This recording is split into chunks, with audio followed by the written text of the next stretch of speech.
Rolling. Oke. Oke Bang, selamat atas peradilannya Peggy menang Bang. Sebagai kuasa hukum Abang melihatnya seperti apa Bang keadilan di negeri ini Bang? Sebelumnya saya menyapa netizen ya. Terima kasih kepada netizen dan penonton sekalian. Kami tanpa dari netizen tidak ada apa-apanya. Dan tanpa dari media kami tidak ada apa-apanya juga. Tapi seluruh media tanpa terkecuali. Netizen dan media saya ucapkan terima kasih atas dukungan ini. Tanpa dari dua-duanya kami nggak ada apa-apanya. Itu ya yang saya ucapkan terima kasih. Yang kedua, tadi pertanyaan apa? Gimana melihat hasil dari sidang kemarin kan sudah diputuskan ya, kan? Ya. Artinya klien Abang sudah dibatalkan status tersangkanya nih. Sebagai kuasa hukum Abang gimana nih melihatnya? Berarti keadilan kita di Indonesia ini masih ada dia pro kepada masyarakat bawah. Sebab si Peggy ini adalah kuli bangunan masyarakat bawah. Kami pun membantu Peggy ini, kamu tahu, membantu lillah ta'ala, keikhlasan.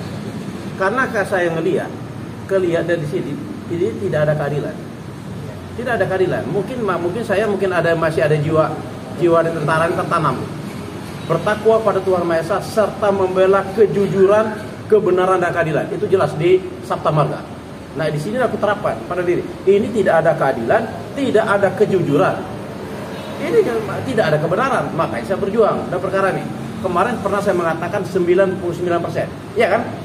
Dari awal saya mengatakan 99%, sekarang 100%. Makanya sekarang saya minta kepada Kapolri.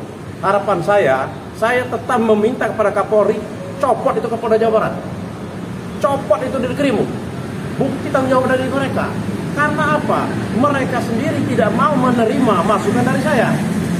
Saya pernah menyampaikan kepada Kapolda, kami minta penangguhan penahanan. Karena apa? Saya udah ngelihat dari awal perkara ini, saya lihat perkara ini pasti sesuai keinginan kami, tidak terbukti. Kami ajukan penangguhan penahanan 2 kali sama penahanan, tidak direspon sama Kapolda. Nah, ini loh yang menjadi catatan bagi kita. Ini juga makanya bentuk tanggung jawab terhadap ini saya minta banget kepada Kapolri, Kapolda Jawa Barat copot. Dari Krimum beserta jajarannya yang terlibat di dalam yang mentersangkakan Peggy ini copot. Kita kesatria, kita buktikan kesatriaan kita. Berani bertanggung jawab. Itu harapan saya. Alasan logis kenapa dicopot kenapa Pak? Ya copot dong, jangan bertanggung jawab dong. Dalam perkara ini kerjaan tidak profesional loh. DPO 3 orang, saya jelaskan. Mereka juga menurut saya dari Polda ini tidak konsekuen, tidak konsisten pernyataannya. DPO menurut putusan pengadilan ada 3, 1 Dani, 2 Andi, 3 Peggy Peron, bukan Peggy Setiawan.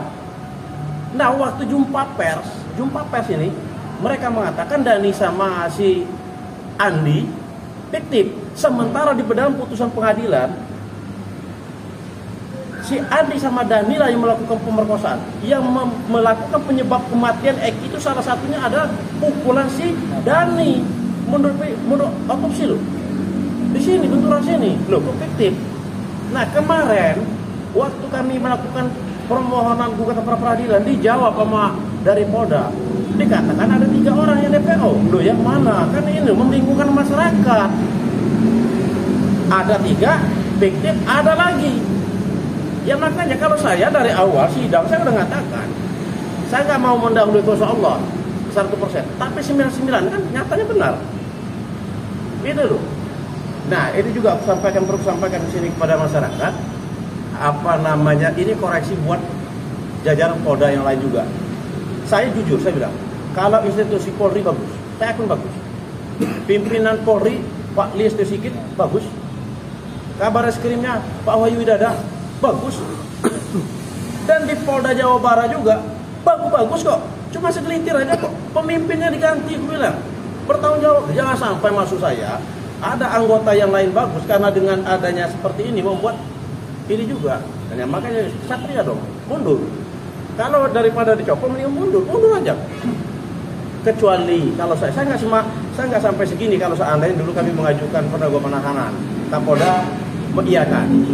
Dan kalau takut lari, saya bilang 8 tahun. Kalau itu kan 8 tahun perkara ini, Peggy nggak kabur kemana-mana kok. Dan waktu sidang saya mendatangkan saksi ahli. ahlinya kami, saya sampaikan waktu bertanya pada ahli. Kalau saya bilang, saya katakan DPO bernama Peggy alias Peron, alamatnya di Mundu, tanggal lahirnya berbeda, ciri-cirinya berbeda. Nah, yang ditangkap menjadikan tersangka klien kami, namanya Peggy Setiawan, alamatnya di Talun, umurnya berbeda, ciri-cirinya berbeda. Waktu kejadian perkara dia ada di Bandung tanggal 27. Ini kan sangat ceroboh sekali. Ini nggak bisa diterapkan, benar-benar nggak bisa ini. Harus benar-benar ready ini Pak. Dan ini perlu diingat juga, saya bilang. Saya minta, saya ketemu ini, saya udah bikin perjanjian ini, janji saya sama Menko Polhukam. Saya baik diterima atau tidak gugatan saya tanggal 22 Mei ini kami ke Menko Polhukam. Saya tetap minta kepada Menko Polhukam agar menyampaikan ke Presiden buat tim pencari fakta. Bukan masalah Peggy Setiawan aja bebas. Ini ada sesuatu yang besar. Saya ungkapkan semuanya. Saya nggak mungkin mengungkapkan ke media. Saya ungkapkan semua ke Menko Polhukam nanti unek-unek saya. Ada apa sebenarnya terjadi perkara ini? Ada sesuatu juga. Makanya perlu ini. Jangan sampai maksud saya. Ini kan ini yang ada sekarang dari masyarakat ini ya. Ini masyarakat ini kan. Nah, ada masyarakat. Juga ada masyarakat. Jangan-jangan ini ada jaringan narkoba. Nah, ini seperti ini maksudnya kita buka. Artinya abang akan segera dibongkar ya? Ya, saya sampaikan ke Menko Polhukam nanti. Saya akan menghadap Menko Polhukam, saya sampaikan ceritakan semuanya. Ini harus dibentuk tim pencari fakta untuk membongkar semuanya. Kalau masih seperti ini, tidak akan terbongkar. Ini ada sesuatu, besar, saya ceritakan. Bahkan saya bilang, saya menerima telepon, tapi nggak usah saya sebutkan apakah dia orang Intel atau bagaimana. Pernah saya ceritakan ke media juga, apakah dia orang Intel apa segala macam. Saya kebetulan saya tentara. Ada orang nelpon saya, Bang, Peggy Peron itu ada sebenarnya. Ada orang ini. Nah, tapi nggak usah aku ceritakan dia orang siapa yang nelpon aku. Peggy Setiawan itu memang tidak melakukan. Aku bilang, bisa nggak saya ketemu sama Peggy Peron? Peggy Peron ini Bang, apa namanya? Ini dia masuk di dalam game motor. Nah, sekarang menjadi analisa orang lain lagi. Ini kan makin berkembang nih. Jangan-jangan ini kan ada di dalam sesuatu ini apa namanya bandar narkoba besar. Akhirnya kan menjadi tanda tanya orang. Apakah Eki tahu masalah bandar? Kan ini menjadi pertanyaan. Makanya harus mencari fakta. Dan ada juga yang berseliweran menyampaikan kalau ini jangan-jangan yang ngebunuh ini adalah bandar. Tadi kan ada apa kan sudah saling kunci. Daripada ini terus berkembang di masyarakat, yang lebih baik kita bongkar. Bagaimana membongkar? Tim pencari fakta. Bang, apa yang meyakinkan abang untuk masuk di tim pencari fakta, sehingga apakah abang sudah punya bukti-bukti yang nantinya akan abang laporkan? Apakah memang abang yakin dari diri sendiri ini sebenarnya ada suatu hal yang harus dibongkar gitu? Apa sih yang menurut saya ya, dan masukan yang ada, yang masukan ke saya. Tapi menurut saya kan bukan orang ini, saya perwira kok. Saya tahu kok, maksud saya bukan berarti masukan dari orang itu saya telah mentah-mentah semua, tidak kok. Nanti analisa, oh ya memang jangan. Nah, masyarakat begitu semua menyampaikan. Nah, ini maksud saya makanya saya tidak puas, saya belum puas ini. Saya kan dari awal saya sampaikan, saya tidak puas yang ngebunuh Eki sama Pina berkeliaran. Kan saya bilang, saya nggak puas. Dan saya tidak ikhlas kalau yang bukan ngebunuh dijadikan tersangka. Makanya harapan saya kepada pihak keluarga yang terpidana sekarang, yang terpidana ini, ajukan PK. Kalau mau minta bantu sama saya siap. Biar tidak ada kriminalisasi ya Bang? Nah itu dia, jangan sekarang ini. Jangan, maksud saya kan begini. Ini kan orang-orang lemah nih. Apakah seorang tukang? Jangan mentang-mentang dia orang lemah, dia menjadikan korban, menjadikan hitam. Ini loh maksud saya. Ini yang saya khawatirkan. Makanya saya all out membelanya si Peggy. Apapun terjadi saya bela betul.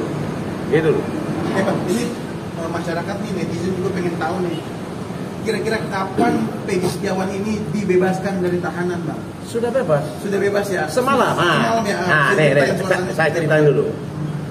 Makanya saya bilang, semalam waktu di TV One, saya ngisi acara Apa Kabar Indonesia Malam di TV One. waktu saya masih di sana di studio, laporan teman-teman saya belum, makanya maksud saya ini koreksi juga buat Kapolda. Kemarin saya sampaikan, loh, ini putusan pengadilan setengah 10 itu udah diterima, udah terima. Seharusnya ngapain lagi sih sampai malam? Menurut teman saya laporan ke WA ke saya, waktu acara di TV One itu, dia WA ke saya, ini belum keluar juga, tolong sampaikan dong ke media. Nah, itu waktu itu jam setengah 8. Bayangin dari jam sekitar jam 10-an, setengah 8. Alasannya gelar perkara. Loh, kalau saya menjadi Kapolda, maka saya bilang, kalau saya menjadi Kapolda Jawa Barat saat ini, oke, ada aturannya, mainnya dia harus gelar perkara. Saya panggil di Krimum, saya panggil pejabat yang lain, waktu putusan ada itu, sekarang kalian bikin gelar perkara, saya tak mau tahu menau, 1 jam selesai gelar perkara, bebaskan Peggy. Karena udah putusan pengadilan, itu dong, baru keren. Ini kok berkelit-kelit. Masyarakat sudah menilai, masyarakat udah menjustiskan selama ini begitu kerjanya. Udah dikalahkan lagi, kok masih diperlambat apa lagi? Ini saya menyayangkan. Makanya saya bilang tadi, mohon izin Kapolri, copot aja Kapolda Jawa Barat, copot dari Krimum itu, copot. Saya setuju banget.